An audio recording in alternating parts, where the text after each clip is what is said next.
Assalamualaikum warahmatullahi wabarakatuh. Alhamdulillahirabbil alamin.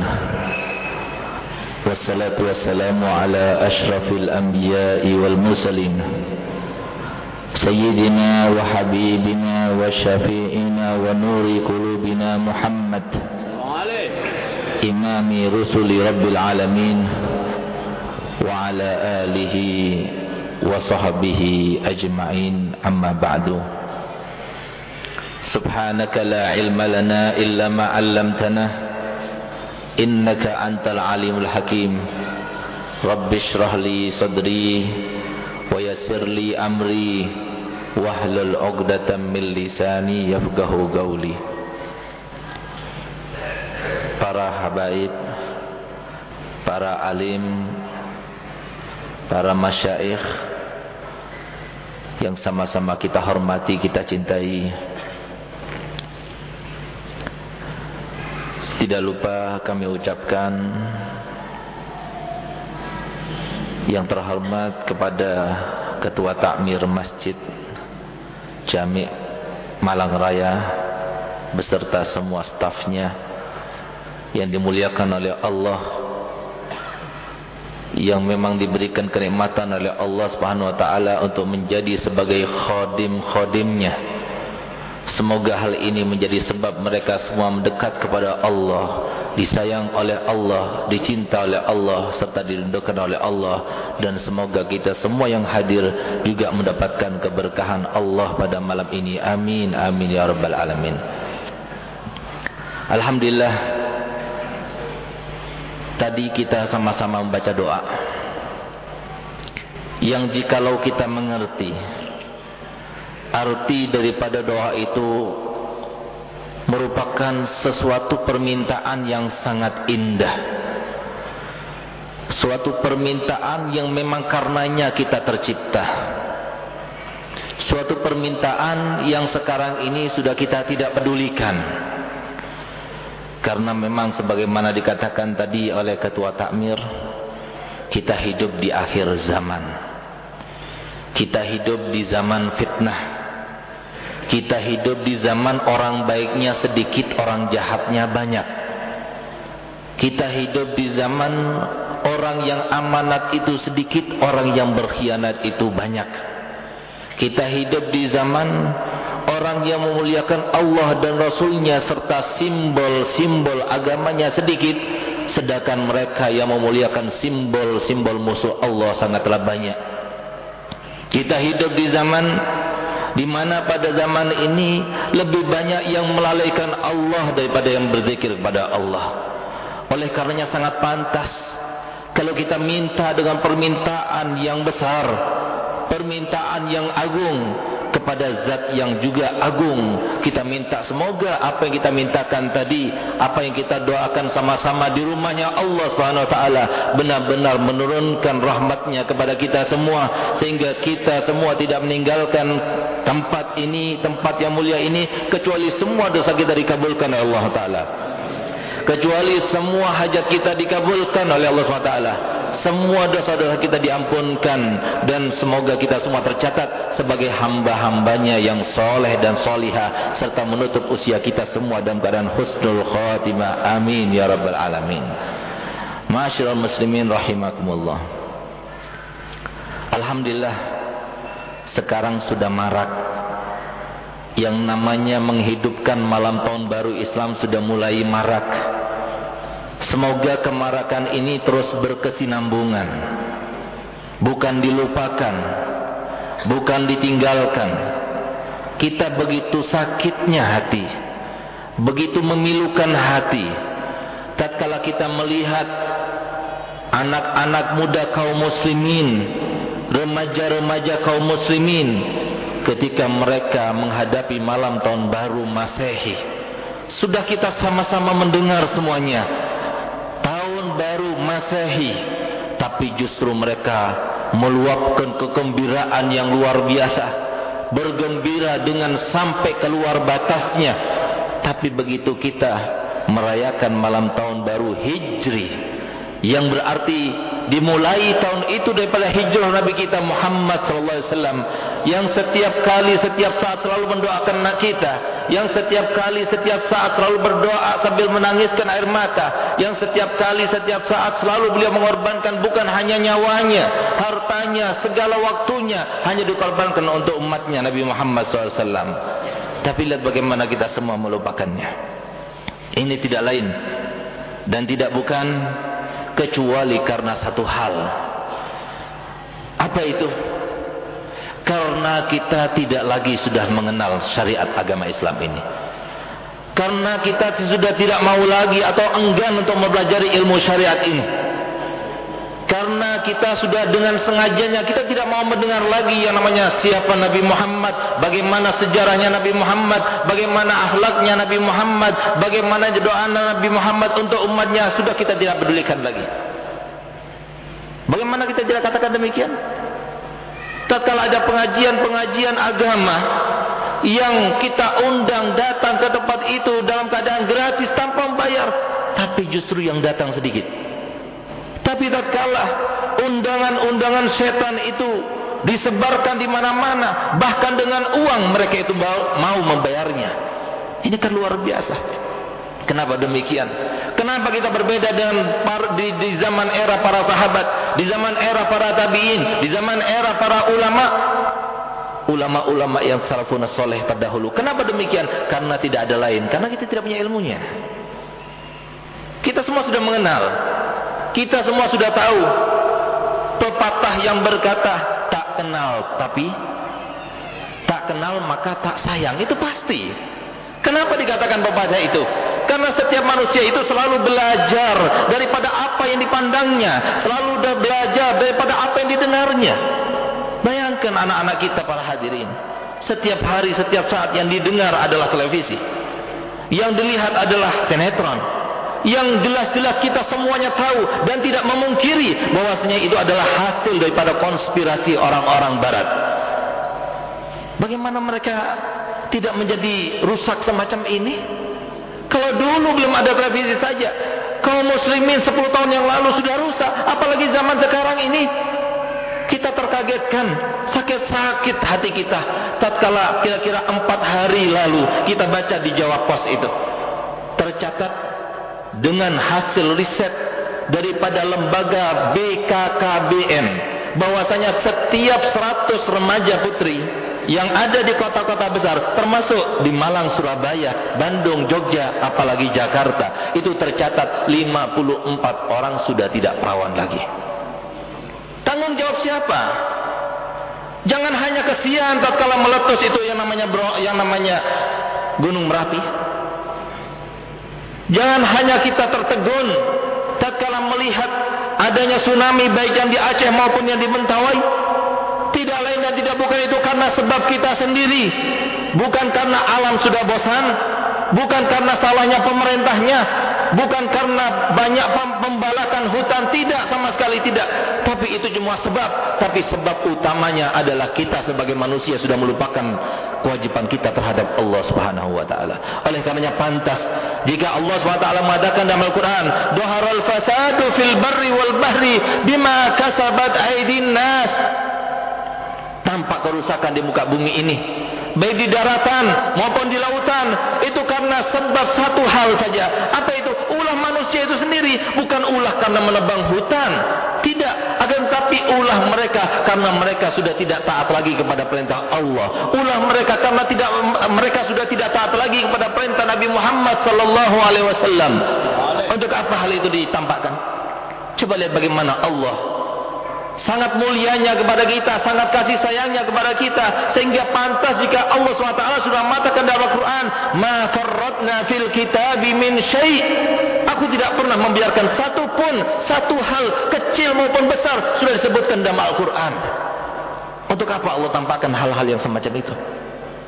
Linuziqahum ba'dal ladzi amilu, supaya kami rasakan kepada mereka, inilah akibat daripada perbuatan kamu. Untuk apa mereka supaya merasakan ini semua? La'allahum yarji'un. Dengan mereka tahu ini sebuah peringatan. bukan hanya sebuah bencana dan musibah. Ini sebuah peringatan bagi kita kaum muslimin.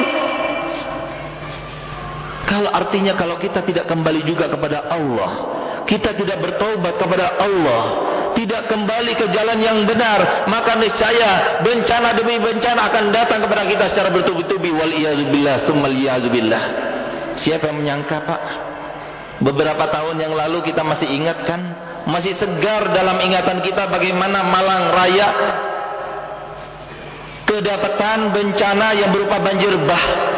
Terpikirkan oleh warga Malang? Tidak terpikirkan sama sekali. Apakah kita tidak tergugah dengan peringatan hal yang semacam itu? Saya pernah bertemu dengan seorang warga yang termasuk tertimpa bencana tsunami. Rumahnya habis, keluarganya habis, tinggal dia saja karena kebetulan pada waktu itu dia berada di Jakarta. Maka orang ini berkata kepada saya, "Beb, rumah saya itu dari pantai itu jauhnya 7 kilo. Tidak ada sedikit pun dalam pikiran kami bahwasanya air laut itu akan sampai ke rumah kami. Tidak ada. Tapi siapa yang bisa melawan Allah? Siapa yang bisa melawan Allah? Allah yang memberikan kita kenikmatan, Allah yang memberikan kita nyawa, Allah yang memberikan kita segala macam bencana azab Allah, dan Allah yang memberikan kita segala macam problem, Allah yang memberikan kita kepada kita segala macam kesulitan, Allah pula yang memberikan solusinya. Tapi lihat bagaimana congkaknya kita. Lihat bagaimana sombongnya kita. Lihat bagaimana jiwa tantang yang ada pada diri kita kepada Allah tidak tersentuh. Kita hanya melihat televisi. Kesian ya mereka. Kita hanya mengirim uang. Itu pun kalau kita lakukan. Bukan itu yang diinginkan Allah Ta'ala. Kembali ke jalan yang benar. Ini sudah zamannya. Yang dikatakan bahwasanya syariat yang terbenar adalah syariatnya Allah. Syariat semua aturan yang paling benar adalah aturannya Allah. Kenapa mata kita tidak terbuka? Ingatkah kita tahun 2008? Ketika terjadi krisis finansial global. Itu Paus, pendeta utamanya Kristen, itu dia berkata, sebab terjadinya krisis finansial global pada tahun 2008 itu pakar-pakar ekonomi mereka sampai sekarang, sampai detik ini mereka tidak paham apa sebabnya. Sampai sekarang tidak terpecahkan apa sebabnya. Mereka orang-orang Eropa, orang-orang yang pintar, orang-orang yang jenius, mempunyai mitra kerja, orang-orang yang juga mutunya tinggi, uangnya, finansialnya, semuanya penuh, semuanya banyak, semuanya unggul. Tapi lihat bagaimana mereka sampai habis pikir, kok bisa hal ini terjadi? Kemana larinya uang yang banyak itu, kemana?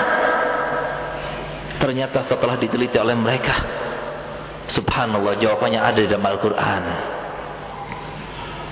Bahwasanya Allah subhanahu wa ta'ala memperbolehkan kepada kita untuk berjual beli, wa harramar riba, tapi mengharamkan riba. Tapi lihat bagaimana akibat daripada riba itu. Riba itu yamhaq, artinya yamhaq itu menghapus segala hal. Uang yang tampak, uang yang ada terdata, semuanya itu bisa habis begitu saja. Karena apa? Ada riba. Oleh karenanya pada saat itu dengan tidak malu dia berkata, mengumumkan yang disiarkan, diumumkan dengan televisi Eropa pada saat itu. Paus itu berkata, inilah saatnya untuk kita tidak malu, untuk menggunakan aturan-aturan Islam di dalam melakukan bisnis, di dalam ekonomi kita. Ini bukan syariat kita, ini syariat Allah, ini syariat Nabi Muhammad SAW. Jangan sok pintar, jangan sok kita itu seorang yang intelektual kita letaknya di mana, batasnya sampai mana. Ini adalah aturan Allah Subhanahu Wa Taala. Berapa banyak RUU itu kita selalu ganti-ganti, menggantinya pun sampai menggunakan uangnya rakyat. Berapa banyak itu? Setiap tahun ada pergantian. Kenapa demikian? Karena itu adalah undang-undang yang dibuat oleh manusia. Tapi kalau undang-undang yang dibuat oleh Allah Ta'ala selamanya, siapapun yang berpegang teguh dengan syariat agama ini, maka pasti dia akan senang. Siapapun yang berpegang teguh dengan syariat ini, pasti dia akan berbahagia. Siapapun yang berpegang teguh dengan syariat ini, maka dia pasti merasa aman. Dimanapun dia berada pasti merasa aman. Tapi kita sendiri tidak mau. Kita lihat bagaimana sahabat-sahabat Nabi radhiyallahu anhum wa ardahum wa askanana wa iyyahum fasihal jinan. Semoga Allah mengumpulkan kita bersama mereka nanti kelak bersama Nabi Muhammad sallallahu alaihi wasallam. Mereka kehidupannya bukan seperti kita, tapi keimanannya luar biasa. Apapun dikorbankannya, beda dengan kita. Buktinya nggak usah jauh-jauh. Celengan yang biasa diedarkan pada setiap hari Jumat, yang hanya menuntut kalau boleh berucap itu, celengan-celengan itu mengatakan berikan 1.000 saja dari uang kamu, berikan 1.000 saja dari uang kamu. Tapi ternyata yang hadir di tempat ini bukan semuanya, mungkin hanya 30%-nya yang memberikan. Kenapa demikian? Tidak ada keimanan di dalam hatinya. Bagaimana iman akan bercampur dengan hawa nafsu yang ada di dalam diri kita? Bagaimana keimanan akan bercampur dengan sesuatu yang kita pelajari hasil daripada konspirasi orang-orang barat itu? Mari kita lihat, menilik kepada hijrah yang terjadi kepada sahabat Nabi. Mereka bukan hanya mengorbankan hartanya, bahkan mereka mengorbankan keluarganya. Ada di antara mereka sampai bercerai dengan istrinya. Ada di antara mereka yang diambil seluruh hartanya. Bahkan di antara mereka yang keluar dari Makkah dengan tanpa bawa sedikit pun daripada harta. Banyak di antara mereka. Tapi apa yang mereka katakan pada diri mereka, bahkan sempat ditanyakan oleh orang Quraisy, wahai kaum muslimin, kamu telah meninggalkan keluarga kamu, kamu telah meninggalkan harta kamu hanya untuk memenuhi panggilan dan kewajiban yang diwajibkan kepada kalian semua oleh Muhammad, Nabi kamu itu. Kamu tidak merasa sedih? Apa jawaban beliau? Bel tidak. Justru kami bangga. Walaupun kamu tidak sisakan bagi kami sepeser pun dari uang kami, kami akan bangga. Karena kami mempunyai Allah sebagai Tuhan kami, karena kami mempunyai Nabi Muhammad sebagai Nabi kami. Begitu bangganya, begitu cintanya mereka kepada Nabi Muhammad dan kepada Allah sebagai Tuhannya. Kenapa demikian? Karena keimanan berada di dalam hati kita.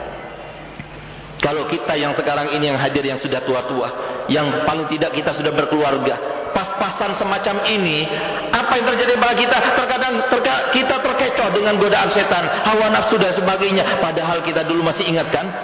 Habis subuh kadang-kadang kita hadir pengajian.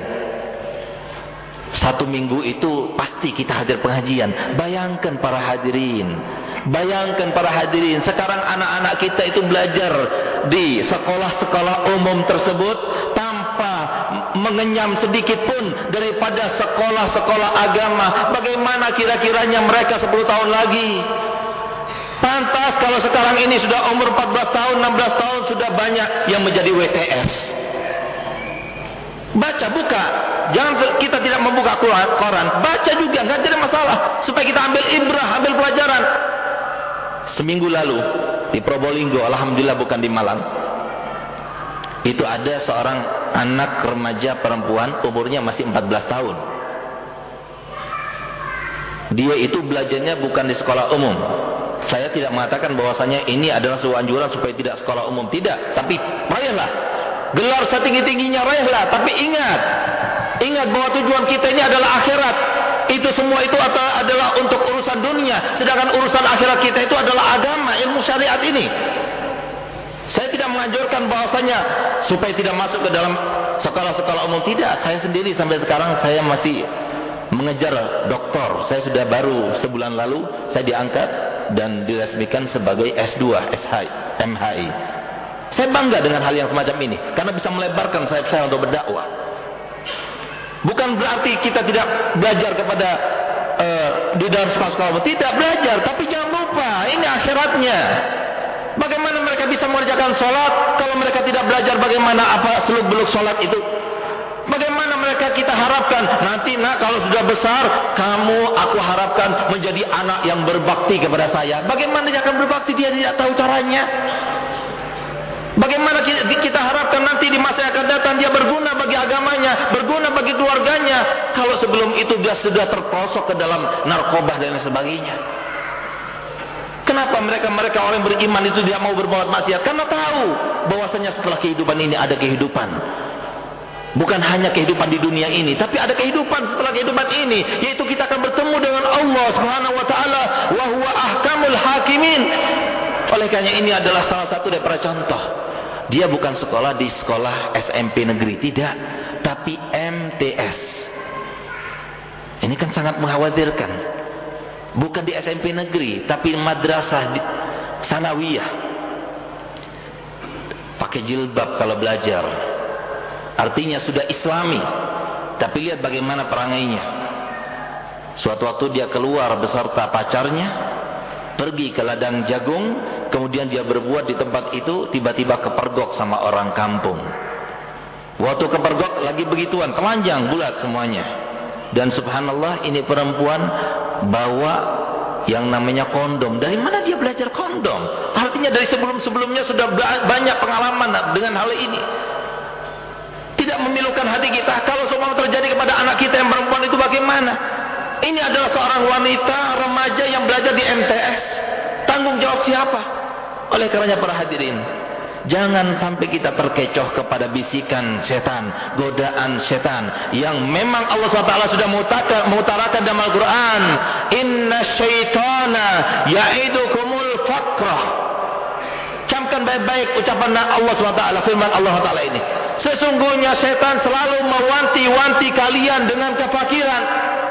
Selalu dikatakan, kalau anak kamu itu mondok saja, kalau anak kamu itu sekolah di madrasah saja, tanpa ada ijazah dan sebagainya, nanti masa depannya jadi apa?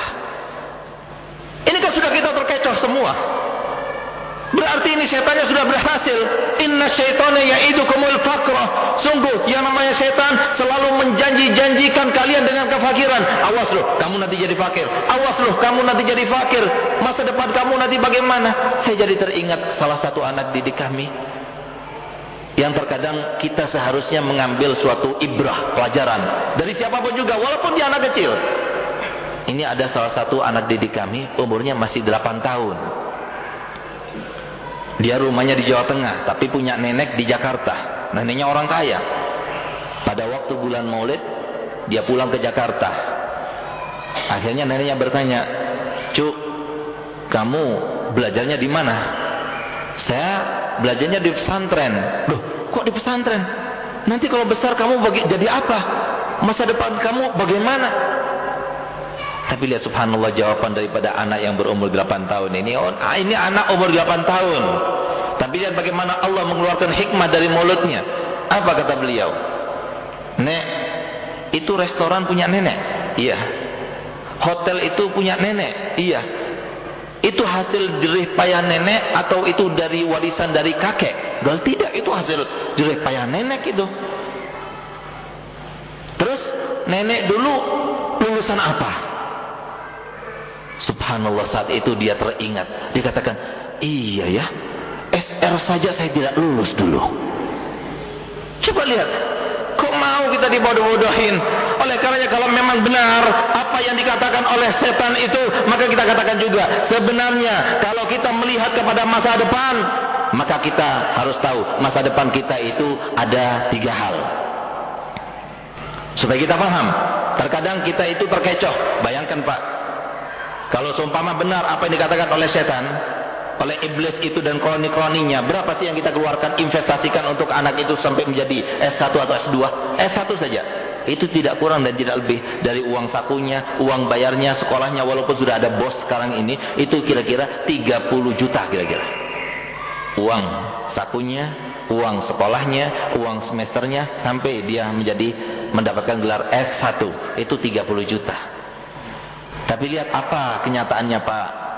Cuci otak kita, buka otak kita, biarkan kita melihat kenyataan yang ada. Berapa banyak sekarang ini CPNS di Kota Malang yang sudah ditutup sekarang sudah. Berapa banyak di kota-kota yang lain CPNS itu dibuka. Berapa yang diterima, berapa yang ditolak. Yang subhanallah pernah terjadi di kota saya Pasuruan. Itu pernah CPNS-nya itu melampaui batas 12.500 orang CPNS-nya, dan subhanallah yang diterima cuma 500 orang. Kemana yang 12.000 itu? Siapa bilang yang namanya Masa depan, kekayaan, terjamin semuanya itu karena ijazah. Siapa bilang? Saya kok pernah waktu saya dari bandara pergi ke rumah mertua saya di Jakarta, naik taksi, sopirnya itu DRS. Dokter Anda jadi sopir. Siapa bilang yang namanya kekayaan itu ditentukan oleh kekayaan orang tuanya? Siapa bilang kekayaan itu ditentukan oleh pekerjaannya? Apalagi siapa bilang bahwasanya kekayaan itu ditentukan oleh gelar-gelarnya atau ijazah-ijazahnya? Tidak, Pak. Oleh karena pikirkan baik-baik. Kalau memang kita memikirkan anak kita, masa depan anak kita, mari kita pikirkan sama-sama. Bukan hanya masa depan anak kita, tapi masa depan kita sendiri. Masa depan yang pertama saya mau tanya, Pak, siapa yang bisa menjamin, Pak, masa depan kita nanti tatkala kita meninggal dunia ini? Apakah kita meninggal dunia dalam keadaan husnul khotimah atau su'ul khotimah? Saya mau tanya, siapa di antara kita yang terpikirkan di dalam benaknya bahwasanya bagaimana masa depan kita nanti? Apakah kita meninggal dalam keadaan su'ul khotimah atau husnul khotimah? Yang jangan pun kita orang pas-pasan sampai kita lupa kadang-kadang apa yang terjadi, terserah apa yang terjadi nanti. Padahal itu adalah sesuatu yang sangat menakutkan, di mana Nabi Muhammad SAW bersabda, innamal a'malu bi khawatimiha. Sesungguhnya penentuan kita itu orang baik atau tidak itu bukan sekarang, bukan pada masa lalu, bukan pada masa yang akan datang, tidak, tapi nanti lihat akhirnya. Lihat bagaimana kita akhirnya. Apakah kita bisa menjamin? Ada dua contoh yang kebetulan saya minta maaf. Kebetulan saya baca di Jawa Pos tahun 2000 dan tahun 2004 ini. Dan kebetulan yang saya baca ini warga Malang. Saya nggak tahu apa rahasianya kok warga Malang yang ada itu. Dua-duanya warga Malang.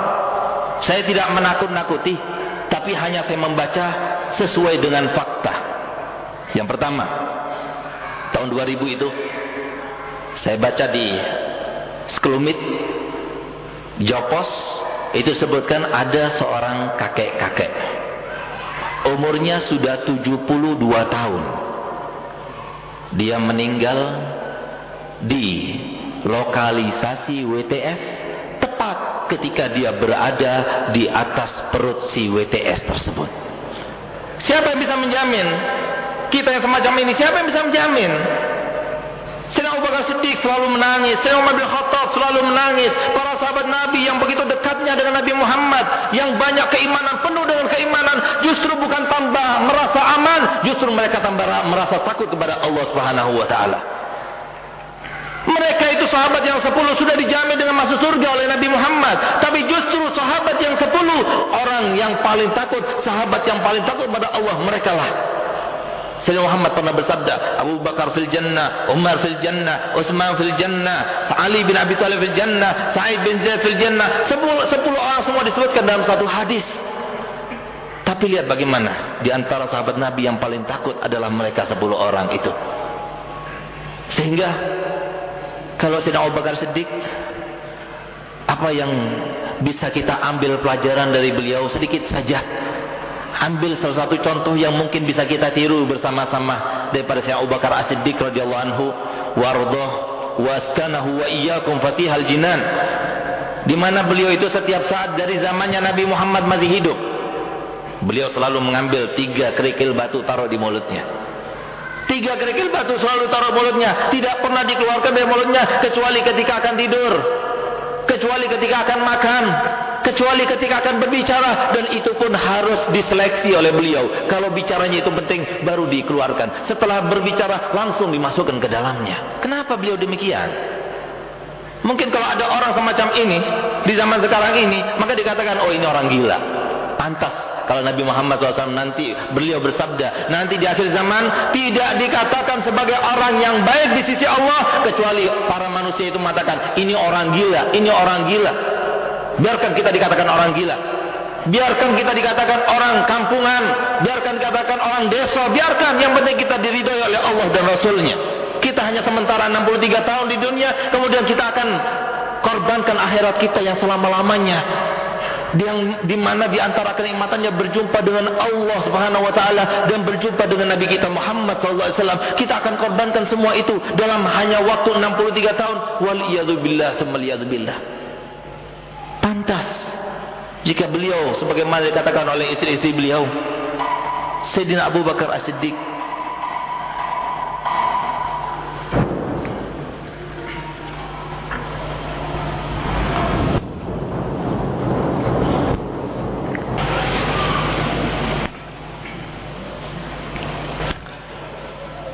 pantas jika istri-istri Sayyidina Abu Bakar Siddiq beliau berkata setelah meninggalnya beliau sallallahu alaihi wasallam, setelah beliau menggantikan posisi daripada Nabi Muhammad sallallahu alaihi wasallam, hampir dikatakan setiap malam ketika beliau melaksanakan salat tahajudnya, beliau menangis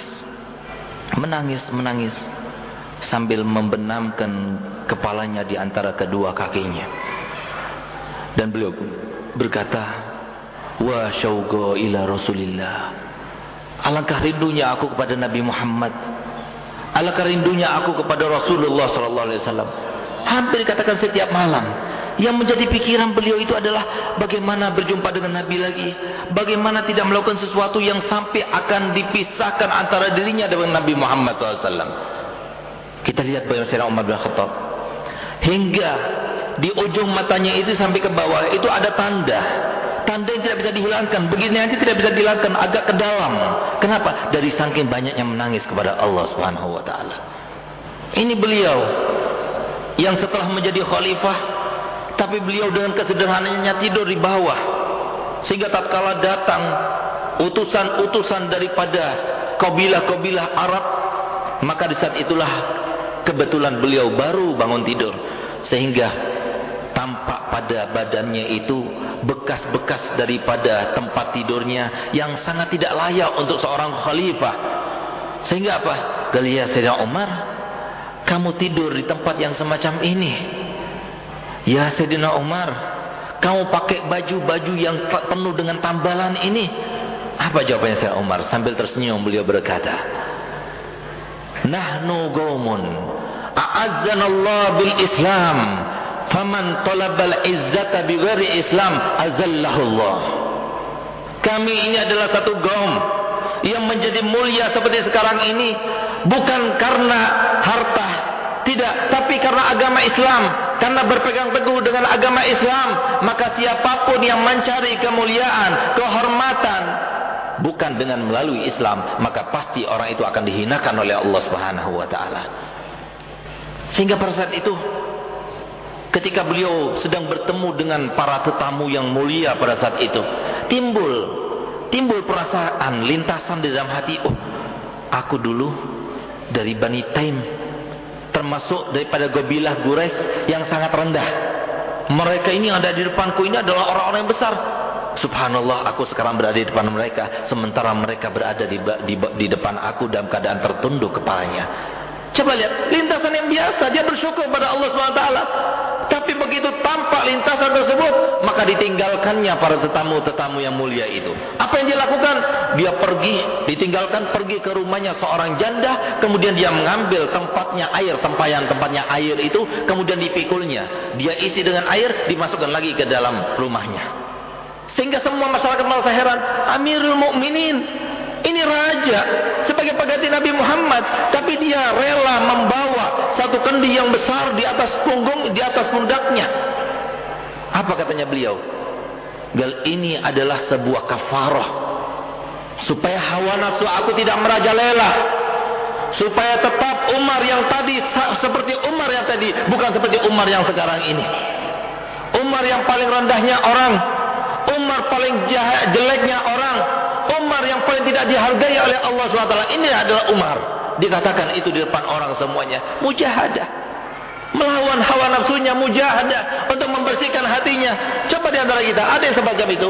Bahkan kata-kata mujahadah seakan-akan sudah tidak ada lagi dalam diri kita. Buat apa mujahadah? Ngapain kita bermujahadah? Bahkan sekarang dikatakan orang-orang yang sufi itu, orang-orang yang tasawuf itu adalah orang-orang yang sudah melenceng akidahnya. Orang yang perhatikan hatinya, orang dikatakan orang melenceng. Yang dikatakan oleh Nabi kita Muhammad sallallahu alaihi wasallam, ala inna fil jasadi mudghah, idza salahat salahal jasadu kullu, wa idza fasadat fasadal jasadu kullu ala wahya al-qalbu. Sesungguhnya ketahuilah wahai umatku, bahwasanya di dalam diri kita ini ada satu potong daging, di mana kalau potongan daging itu baik maka semuanya baik, tangannya baik, matanya baik, semua anggotanya baik. Tapi kalau satu potong itu tidak baik maka semuanya juga tidak akan baik. Jangan sampai kita mempunyai pikiran bahwasanya Nabi Muhammad SAW bukan termasuk orang yang berusaha memperhatikan hati. Tapi lihat bagaimana diriwayatkan oleh para ahli hadis bahwasanya Nabi Muhammad SAW kebanyakan ketika setelah sholat subuh beliau berjumpa menghadap kepada sahabat-sahabatnya, apa yang dikatakan oleh beliau? Sebelum bertanya, adakah di antara kalian bermimpi? Sebelum bertanya di mana fulan dan fulan, kenapa aku tidak melihatnya? Apa yang dikatakan oleh beliau? Wahai sahabat-sahabatku, tolong ya, jangan sampaikan kepadaku tentang yang tidak baik dari sifat-sifat atau perlakuan dari sahabat-sahabatku. Karena sesungguhnya aku sangat ingin berjumpa dengan kalian dalam keadaan hatiku ini bersih. Nabi Muhammad perhatikan. Kita ambil contoh Al-Habib Abdullah bin Ali Al-Haddad, datuknya para habaib dari Fam Al-Haddad, yang mengarang kitab Rotib Haddad, yang sampai sekarang dibaca di mana-mana, di musalla-musalla, di masjid-masjid, bukan hanya di Indonesia tapi di seluruh dunia. Ini lihat bagaimana Allah Haddad. Allah Haddad ini kalau dia mengajar, sebelum memberi mauidhah, sebelum beliau mengajar, sebelum beliau menasihati, beliau tundukkan kepalanya dulu, baru kemudian dia memulai. Sehingga ditanyakan oleh para muridnya, wahai Allah Haddad, kenapa aku perhatian kamu setiap kali ingin mengajar, ingin memberi nasihat, ingin memberi mauidhah, selalu menundukkan kepala kamu? Apa kata beliau? Sampai aku pastikan diriku ini adalah orang yang paling rendah di muka bumi ini, baru aku memberikan nasihat kepada kalian.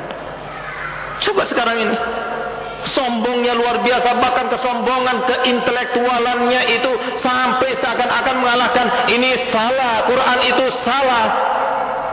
Para mufassir yang dulu-dulu, yang orang-orang soleh, tidak menjadi mufassir kecuali orang yang bertakwa, orang wali min auliyaillah. Justru mereka katakan ini tafsiran yang salah, tafsiran yang benar itu begini-begini. Masya Allah, sombongnya luar biasa, melihat kepada orang lain semuanya rendah, saya yang lebih tinggi. Tidakkah kita lupa bahwasanya sebab itulah yang namanya iblis al-la'in, yang dilaknat oleh Allah SWT, selama-lamanya tidak akan mendapatkan rahmat daripada Allah SWT, padahal dia adalah paling alimnya malaikat, padahal dia paling ibadahnya malaikat. Bahkan dikatakan tidak ada satu tempat selebar 4 jari di surga kecuali sudah pernah diletakkan dahinya iblis di atasnya. Bahkan dikatakan, diriwayatkan, sebelum dia dikutuk oleh Allah SWT, dia telah beribadah kepada Allah selama 80.000 tahun, bukan 63 tahun, 80.000 tahun ibadahnya. Tapi lihat bagaimana akhirnya. Kenapa kita tidak merasa takut kepada su'ul khatimah atau husnul khatimah? Lihat bagaimana iblis sudah beribadah 80.000 tahun, tapi akhirnya dia menjadi musuh Allah nomor 1. Tapi akhirnya sampai walaupun dia masih hidup sekarang ini, tapi sudah diharamkan oleh Allah Ta'ala untuk mendapatkan rahmatnya. Siapa yang bisa menjamin kita ini semua? Satu contoh lagi yang kebetulan saya ucapkan tadi, orang Malang, semoga ini tidak terjadi lagi bagi warga Malang dan warga semuanya, kaum muslimin semuanya, amin ya rabbal alamin. Pas hari Valentine, bukan hari besar Islam yang diagungkan, dirayakan, justru hari Valentine, hari kemenangan orang kafir pada saat peperangan salib, itu justru yang dimuliakan oleh mereka.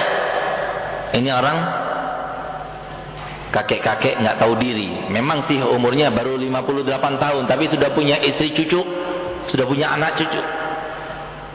Dia berjanjian dengan seorang WTS, katanya di situ, sebelum pergi ke tempat kejadian, maka sebelumnya dia mampir di apotik untuk membeli pil biru, katanya. Nggak tanggung-tanggung, dia minum pil birunya bukan 1 tapi 2. Kebetulan dia itu mungkin ada penyakit jantung, lagi berbuat begitu, kejang-kejang meninggal dunia. Siapa yang bisa menjamin? Siapa yang bisa menjamin kita ini nggak menjadi seperti itu? Jangan kita katakan bahwasanya, oh sekarang saya ahli masjid, saya pakai imamah, saya pakai serban sekarang ini. Belum tentu. Iblis itu 80.000 tahun beribadah, tapi lihat bagaimana akhirnya. Oleh karenanya kalau kita ingin tahu bagaimana akhir kita baik atau tidak, Nabi Muhammad SAW sudah memberi petunjuk kepada kita. Begitulah Nabi Muhammad, Nabi yang paling mengasihi kepada umatnya, Nabi yang paling menyayangi kepada umatnya, sehingga beliau bersabda, aku tidak mengetahui dari suatu kebaikan pun kecuali pasti aku sudah perintahkan kepada kalian untuk melakukannya, dan aku tidak mengetahui suatu keburukan pun kecuali aku sudah peringatkan kalian semua, dan aku perintahkan kalian untuk menjauhinya. Beliau yang mengatakan, yamutul mar'u ala ma asya alaih wa yuhsyarul mar'u ala ma mata alaih. Nanti setiap orang itu kalau ingin tahu bagaimana matinya, lihatlah bagaimana kesehariannya. Kalau kesehariannya itu baik, berakhlak yang baik, sholat 5 waktu, zakatnya baik, hajinya baik, semua perangainya baik, baik kepada Allah, hablum minallah wa hablum minan nasnya baik, maka orang semacam ini tentunya nanti meninggal dunia dalam keadaan baik. Sehingga pantas jika yang bernama Habib Muhammad bin Hussein al-Idrus yang ada di foto-foto Habaib itu, yang sangat tampan dengan tongkatnya itu, beliau setiap harinya apa yang dilakukan oleh beliau? Ibadah, membaca Al-Quran, mengajar, sholat jamaah. Itu yang dilakukan oleh beliau, membantu orang yang tidak punya. Sampai suatu waktu pernah diriwayatkan tentang beliau rahimahullah rahmatul abrar, kedatangan satu orang, dia bilang, Beb, saya ini mau ngawinkan anak saya, tapi saya tidak punya uang, mohon bantuannya. Habibnya diam saja. Diamnya itu bukan menolak, diamnya itu karena dia tidak punya. Habib Muhammadnya bukan orang punya, tapi diamnya itu dia karena apa yang harus dia katakan, uang tidak punya, nggak ada. Dia diam saja. Masuk ke kamarnya, keluar lagi, diam. Masuk ke kamarnya, keluar lagi. Subhanallah, tahu-tahu ada tamu. Ada tamu. Kemudian itu berbicara dengan Habib sebentar, dia ngasih amplop. Langsung tampak gembira Habib ini. Alhamdulillah, aku sudah dapatkan sesuatu yang untuk membantu kamu. Bawalah ini. Tanpa dilihat dulu isinya berapa, diberikan semuanya. Sehingga pantas orang yang semacam ini mendapatkan kemuliaan di dunia mulia. Dia dimuliakan Allah Ta'ala semenjak di dunianya. Sehingga sangat jelas banyak warga Surabaya, terutama yang di Sasa itu sangat tahu pada suatu waktu beliau sedang mengajar begini, tiba-tiba lampunya mati. Lampunya mati, tapi subhanallah, pada saat itu seakan-akan lampunya itu tidak mati. Karena apa? Tampak dari wajahnya itu sinar. Karomah ditunjukkan oleh Allah Ta'ala. Orang yang semacam ini nggak pernah bicarakan orang lain, nggak pernah bicarakan dunia, nggak pernah mengambil haknya orang lain dan sebagainya. Pantas lihat bagaimana kehidupannya, lihat bagaimana meninggalnya. Dielulukan setelah meninggal pun terus dibacakan Fatihah untuk beliau. Anak-anaknya mulia sampai sekarang tetap Habib Syekh, Habib Rahman dan sebagainya. Kenapa? Karena kesalehan orang tersebut. Suatu waktu beliau melaksanakan sholat isya sebagai imam. Ketika sujud yang terakhir, kemudian dia meninggal dunia. Alangkah indahnya meninggal yang semacam itu. Ya Allah, jadikanlah kami termasuk yang semacam itu ya Allah. Dengan kemuliaan majelis ini ya Allah, dan kemuliaan mereka-mereka yang ada di antara kekasih-Mu ya Allah. Saya punya guru waktu saya belajar di Madinah. Ada yang bernama Habib Yahya al-Idrus. Ini Habib Yahya al-Idrus begitu. Temannya Habib juga tidak segar. Majelis taklim terus, setiap hari isinya majelis taklim, sampai suatu waktu di mana pada saat itu sore hari beliau menghatamkan Ihya Ulumuddin. Setiap sore itu dibacakan kitab Ihya di rumah beliau. Sampai pada waktu hataman beliau membaca kitab Ihya, lalu membaca doa. Setelah hataman itu baca doa. Ketika beliau membaca doanya dan baca ayat wa fis samaa'i rizqukum wa ma tu'adun, diulangi sampai 3 kali. Wa fis samaa'i rizqukum wa ma tu'adun, wa fis samaa'i rizqukum wa ma tu'adun, langsung meninggal dunia. Akhir ucapannya ayat Al-Quran. Ada satu contoh lagi. Waktu saya berangkat ke Madinah, diperbanyak contohnya, ini contohnya 3, yang tadi contohnya 2, supaya mengalahkan kebatilan, dengan harapan semoga warga Malang ini dan warga Jawa Timur khususnya, semoga kita itu menjadi yang terbaik, lebih baik lagi daripada yang sebelumnya. Amin ya rabbal alamin. Dan semoga alun-alun yang di depan masjid ini tidak dijadikan sebagai tempatnya maksiat ya Allah. Semoga orang yang berpacaran tidak betah.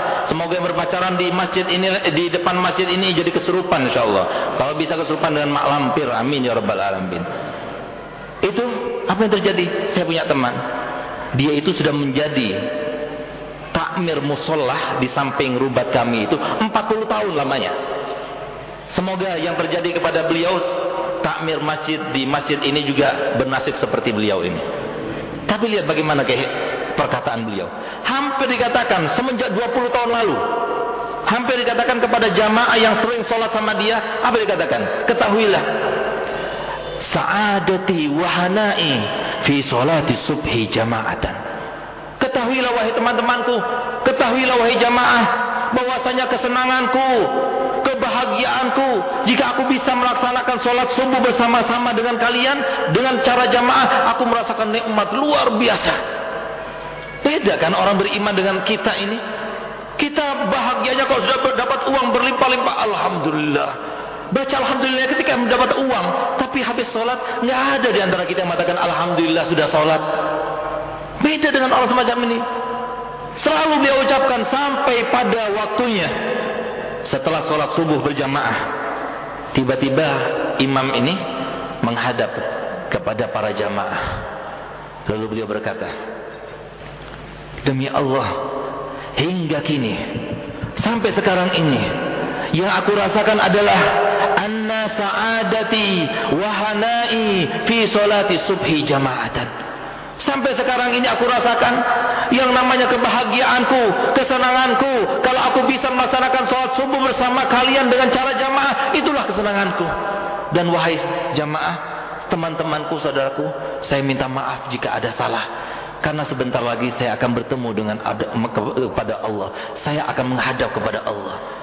Sehingga mereka ketawa, kamu jangan gurau. Enggak, sungguhan, saya sebentar lagi akan menghadap kepada Allah. Tiba-tiba dia menghadap ke kiblat, kemudian dia sujud dan meninggal dunia.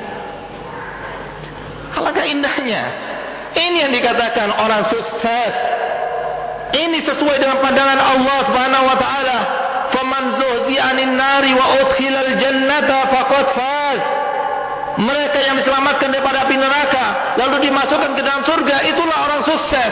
Bukan orang sukses yang punya mobil mewah, yang punya rumah mewah, punya uang melimpah. Itu tidak akan membawa kebahagiaan sama sekali kalau mereka dapatkan ini semua dengan cara yang haram. Kalau seumpama digunakannya untuk sesuatu yang haram, justru akan menjadi suatu bala kepada dia nanti di akhirat. Itu masa depan yang kita tidak tahu bagaimana masa depan kita. Ya Allah, jadikanlah kami semua termasuk yang masa depannya ketika Engkau ambil nyawa kami dalam keadaan husnul khatimah.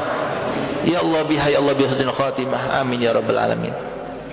Kemudian masa depan yang kedua yang juga perlu kita pikirkan, setelah kematian ini ada alam barzah. Bagaimana kita terpikirkanlah, apakah terpikirkan di dalam benak kita bagaimana masa depannya anak-anak kita nanti ketika masuk dalam kuburan? Terpikirkan oleh kita bagaimana kita sendiri nanti kalau meninggal dunia? Kemarin ini ada salah satu teman saya meninggal dunia. Dia menangis, dia sedih, dia bercerita kepada saya. Maka saya katakan kepadanya, kamu gak usah sedih. Kalau kamu terus-terusan menangis, lebih baik kamu ikut saja nemani ibu kamu yang meninggal itu. Apa jawabannya dia? Habib bisa saja. Mana mau Bib? Loh, katanya itu nangis, itu sedih dan sebagainya. Orang kan harus begitu. Coba lihat, orang yang paling sayang pun kepada kita, istri kita, suami kita, anak kita, orang tua kita, tidak akan enggan menemani kita nanti di dalam kuburan. Makanya bohong, Pak. Jangan percaya, Pak, kalau ada istri kita atau suami kita mengatakan saya cinta sama kamu sehidup semati. Sehidup saja, nggak ada semati. Kalau mati ya mati dewe. Itu yang kenyataannya sekarang nih, Pak.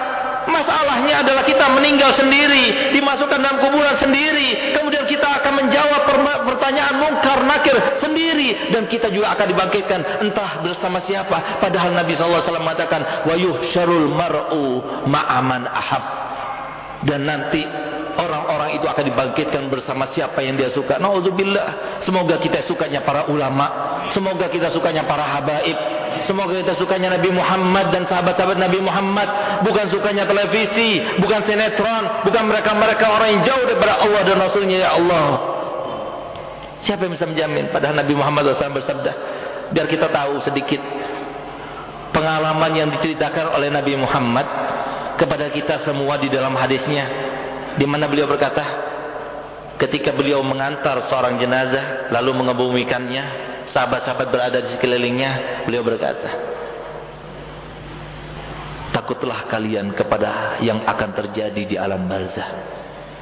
Karena Allah Subhanahu wa taala ketika akan mencabut nyawa seorang yang soleh, seorang yang diridhoinya, maka Allah SWT akan memerintahkan malaikat Israel dengan kain putih yang bersih dan harum semerbak, dibawa sampai ke tempatnya orang yang akan meninggal, yang akan dicabut nyawanya.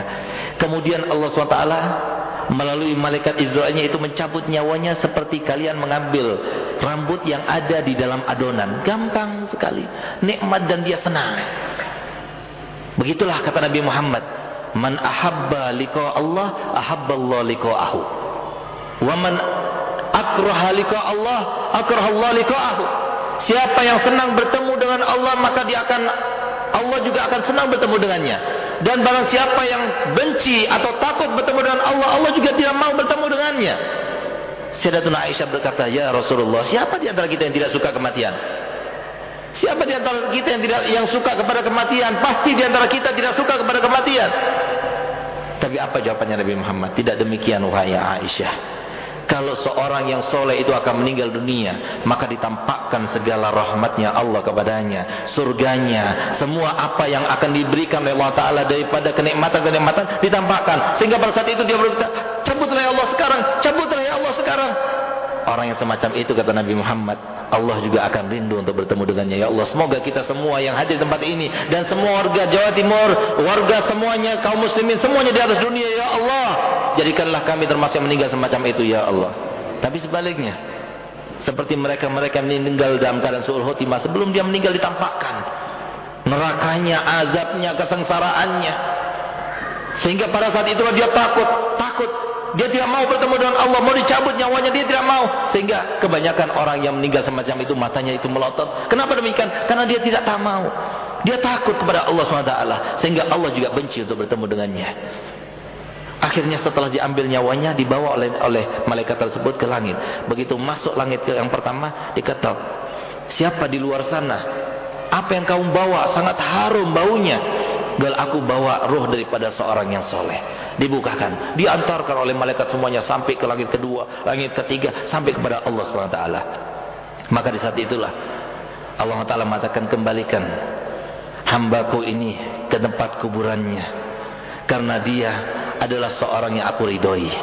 Akhirnya dikembalikan lagi sampai berada di kuburannya. Tatkala berada di kuburannya, ditanya oleh malaikat Munkar Nakir, siapa Tuhanmu? Dengan lantang dia menjawab, Allah, Nabiku Muhammad, agamaku Islam, saudaraku kaum muslimin, kiblatku Ka'bah. Maka kemudian Allah Ta'ala memperluas kuburannya seluas-luasnya, seluas pandangan mata, dan Allah memberikan kenikmatan dari surga, sehingga surga itu ditampakkan daripada kuburannya, dan kenikmatan surga itu dikirim kepadanya. Allahumma ja'alna minhum ya Rabb. Tapi sebaliknya, kalau orang itu tidak baik, kata Nabi Muhammad, maka niscaya Allah Ta'ala akan memerintahkan malaikat Israel untuk membawa kain yang berwarna hitam, usang, dan bau. Sehingga begitu dia dibawa untuk mengambil nyawanya orang yang tidak baik ini, maka di saat itulah malaikat Israel menariknya nyawa sekuat tenaganya, sehingga dia akan merasakan sakit yang luar biasa. Yang sakitnya ini sudah pernah dirasakan oleh Nabi Allah Musa alaihissalam, yang sudah diceritakan kepada kita, sebuah pengalaman yang bisa kita ambil sebuah pelajarannya, di mana Nabi Musa pernah meminta kepada Allah Subhanahu wa taala, ya Allah, tunjukkan kepada saya bagaimana engkau mencabut orang yang tidak baik. Akhirnya kata Allah Ta'ala, kamu tidak mampu, biarkan aku mengambil pelajaran darinya ya Allah. Akhirnya dicabut nyawanya. Begitu dicabut, dikembalikan lagi. Apa yang dikatakan oleh Nabi Musa alaihissalam? Rasanya itu sama seperti kambing yang disembelih, dikuliti hidup-hidup. Yang dikuliti hidup-hidup, tidak sembelih, dikuliti hidup-hidup, sementara darah keluar dari pori-pori, kemudian diletakkan di atas wajan yang panas sekali. Bagaimana rasanya? Seperti itu rasanya kematian. Waliyazubillah. Semoga kita tidak merasakannya ya Allah.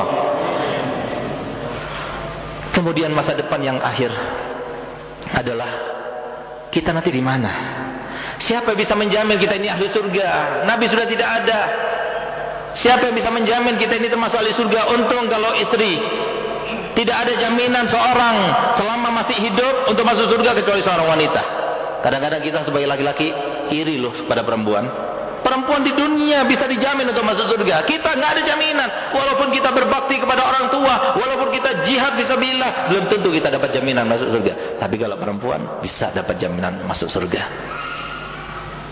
Bagaimana caranya? Jadi istri yang solihah. Dan kalau bisa milih, mati sebelum suaminya. Masalahnya kita tidak bisa memilih. Kenapa? Nabi Muhammad SAW bersabda, ayyumam ra'atin matat wa zawjuha anharadin dakhalatil jannata ayyataha sya'at. Siapapun perempuan yang meninggal dunia sementara suaminya masih hidup dan ridho kepadanya, maka yang namanya surga yang delapan itu akan dibukakan untuknya. Terserah masuk yang mana saja, terserah. Alangkah enaknya, alangkah beruntungnya. Dan insya Allah bu, kalau ibu meninggal duluan sebelum suaminya, insya Allah nggak ada suami yang tidak ridho. Pasti ridho. Bahkan mungkin dikeraskan suaranya, saya ridho kepada istri saya, walaupun dalam hatinya mengatakan sebentar lagi juga saya kawin lagi. Mending biarkan itu rasa tidak ada lagi. Setelah jadi pocong mungkin ada cemburu lagi, nggak ada lagi bu. Tapi lihat bagaimana kenikmatan yang dianugerahkan oleh Allah Ta'ala kepada perempuan ini. Begitu dia mendapatkan ridhonya suami, saat itulah maka dia akan mendapatkan jaminan dengan masuk surga. Semoga kita mendapatkan itu semua, walaupun kita sebagai laki-laki. Amin, amin ya rabbal alamin. Tapi sebaliknya, jadi kita sebagai laki-laki, Pak, saya minta maaf. Saya katakan kepada kita semuanya yang hadir ini, sebagai suami, sebagai bapak, sebagai kakek, jangan salahkan para istri itu. Kalau sekarang banyak istri yang durhaka, jangan salahkan para remaja-remaja putri kita sekarang ini. Kalau mereka itu sesuai dengan apa yang disabdakan Nabi Muhammad SAW kepada para sahabatnya. Kaifa antum, kata Nabi Muhammad, bagaimanakah kalian idza ra'aitum idza fasaqa syababukum wa taghanisaukum, bagaimana kira-kira kalian kalau seumpama remaja putra kalian menjadi rusak, menjadi orang-orang yang berbuat dosa-dosa besar, dan bagaimana kalau perempuannya juga demikian. Sahabat merasa heran, afa yakunu dzalika ya Rasulullah, apakah itu akan terjadi wahai Rasul? Wa asyaddu minhu sayakunu, lebih daripada itu akan terjadi. Apa itu? Kaifa antum idza ra'aitumul munkara ma'rufa wal ma'rufa munkara, bagaimana kalau kamu melihat suatu kemungkaran kebaikan, suatu kebaikan justru dilihatnya sebagai kemungkaran. Afa yakunu dzalika Rasulullah wa asyaddu minhu sayakunu, lebih daripada itu akan terjadi. Kaifa antum idza umirtum bil munkari wa nuhitum 'anil ma'rufi, bagaimana kira-kira kalian kalau pada saat itu kalian diperintahkan untuk berbuat kemungkaran, sementara kalian dilarang untuk berbuat kebajikan? Bagaimana kira-kira kalian? Ini zamannya sekarang ini. Jangan salahkan mereka, Pak. Salah utamanya bukan mereka, tapi kita sendiri. Kenapa tidak dibawa ke pengajian? Kenapa tidak dimasukkan ke pesantren-pesantren? Kenapa tidak dienyamkan mereka kepada madrasah agama? Kenapa? Tahu. Kalau orang tahu pasti dia akan berusaha untuk menjauhi sesuatu yang tidak tahu. Nggak mungkin, Pak, yang namanya orang yang dikatakan sebelumnya, nak, ini adalah racun isinya, jangan diminum. Kira-kira diminum apa tidak? Nggak bakal diminum. Kenapa? Dia tahu ini racun. Begitu pula kita, bagaimana kalau anak-anak kita tidak tahu? Mungkin dia akan berpacaran, akan berzina, dan bahkan dia merasa bahwasanya pacaran dan zina itu bukan sesuatu yang dosa. Saya sudah praktekkan, Pak. Saya bikin riset di anak asuh saya pilih 100 putri yang ketika masuk ke pondok dia sudah masuk di jenjang SMA. Saya ingin bikin riset, saya ingin tanya kepada mereka bagaimana menurut mereka sebelum masuk pondok. Apa hukumnya jilbab? Apa hukumnya pacaran? Apa hukumnya sholat 5 waktu? Ternyata 85% di dalam menjawab tiga-tiganya itu dikatakan yang namanya jilbab itu tidak wajib. Wajibnya itu kalau ke pengajian katanya. Masya Allah. Pacaran itu tidak dilarang, yang dilarang itu berzina. Kalau pacaran nggak apa-apa. Sholat 5 waktu itu nggak wajib. Nanti kalau sudah kawin baru wajib. Masya Allah. 85%. Tanggung jawab siapa ini? Tanggung jawab kita sebagai orang tua. Oleh karenanya mari kita sama-sama dengar hadis Nabi, di mana supaya kita tahu bahwasanya istri kita, anak kita merupakan amanat daripada Allah kepada kita. Apa sabda Nabi SAW, awwalu ma yata'allaqu birrajuli ahluhu wa waladuhu. Pertama kali yang akan bergelantungan memintai pertanggungjawabannya itu adalah keluarganya dulu, istrinya dulu, anaknya dulu. Mereka semua akan menjadi musuh kita nanti. Apa yang diucapkan oleh mereka, apa yang dituntut oleh mereka, Nabi SAW sudah menjelaskan jauh sebelumnya. Apa itu? Kata Nabi Muhammad, mereka akan berkata, ya Rabbana hud haqqana minhu fa innahu la yu'allimuna ma najhalu wa kana yut'imunal haram wa nahnu la na'lamu. Ya Allah, ambillah hak kami dari orang ini, karena sesungguhnya kami sekarang berada di neraka karena orang ini tidak mengajari aku tentang apa yang wajib aku ketahui ketika di dunia dulu. Dan ketika aku di dunia dulu, orang ini selalu memberikan makanan-makanan yang haram kepada aku, selama itu aku tidak tahu bahwasanya itu adalah haram.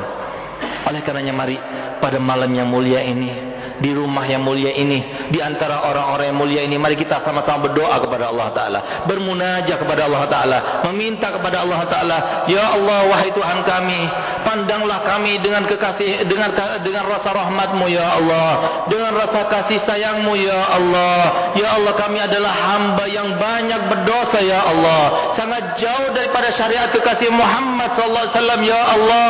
Kami biarkan kemungkaran terjadi di sekitar kita ya Allah. Ya Allah, terkadang kami justru melakukan kemungkaran itu di depan anak-anak kami, di depan mereka yang harusnya kami menjadi panutan bagi mereka ya Allah. Ya Allah, kami adalah hamba-hamba-Mu yang sangat lemah, yang sangat naif, tapi jujur kami katakan ya Allah, bahwasanya kami ingin menjadi orang baik, kami ingin berakhlak dengan akhlak yang baik, kami ingin berperangai dengan perangai yang baik, kami ingin melaksanakan salat 5 waktu, kami ingin melaksanakan zakat, kami ingin melaksanakan puasa, tapi semuanya itu terkadang hanya menjadi angan-angan bagi kami ya Allah, karena kami tidak mampu untuk menghalau hawa nafsu ini, untuk menghalau bisikan syaitan ini. Ya Allah, bantulah kami ya Allah. Di malam yang mulia ini kami semua datang ke rumah-Mu yang mulia ini, tidak lain dan tidak bukan keinginan kami hanya memuliakan hari-Mu yang mulia ini ya Allah. Sebagaimana kekasih Muhammad SAW telah bersabda bahwasanya inna fi ayyami dahrikum nafahat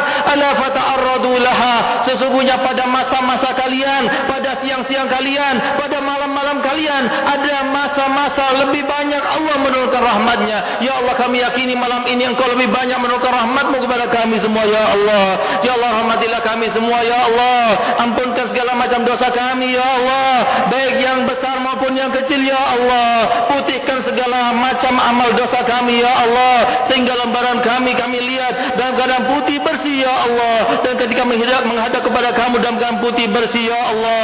Ya Allah, bersihkanlah hati kami semua dari segala macam noda dan dosa, dari segala macam penyakit-penyakit hati yang menjadi suatu panutan, yang menjadi suatu titik di mana pada saat itu, di saat yang sangat semua orang tidak takut pada saat itu, justru orang yang punya hati yang bersih, justru yang merasa aman, yang merasa tentram, yang merasa mendapatkan kenikmatan, yang merasa mendapatkan kebahagiaan dari-Mu ya Allah. Bersihkan hati kami. Engkau berkata dalam Al-Quran, yauma la yanfa'u malun wala banun illa man atallaha biqalbin salim. Ya Allah, kami punya harta, kami punya anak, tapi Engkau katakan anakmu, hartamu tidak berguna pada saat itu, tapi yang berguna adalah yang mempunyai hati yang bersih. Ya Allah, jadikanlah hati kami bersih ya Allah. Hilangkan segala kesombongan kami ya Allah, hilangkan sifat iri dengki kami ya Allah. Robalah semuanya dengan rahmat, robanya semua dengan rawadu, robanya semua dengan rendahan hati, dan jadikanlah semua akhlak kami yang semula tidak baik ya Allah, jadikanlah akhlak kami akhlak yang terbaik, yang termirip dengan akhlaknya Nabi Muhammad SAW. Ya Allah, angkatlah segala macam bencana yang terjadi di negeri kita yang tercinta ini ya Allah, karena ulah mereka-mereka yang tidak tahu kepada-Mu ya Allah.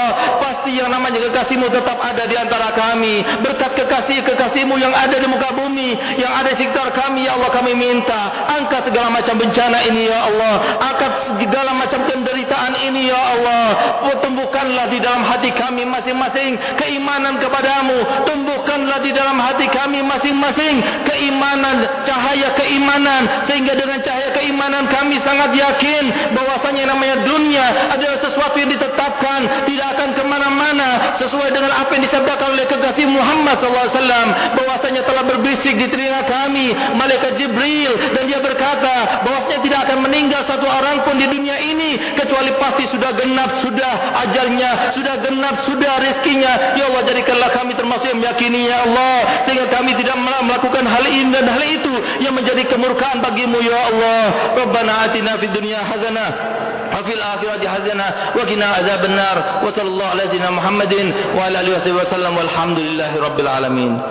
Kurang lebihnya saya minta maaf yang sebesar-besarnya. Wabillahi taufiq wal hidayah. Assalamualaikum warahmatullahi wabarakatuh.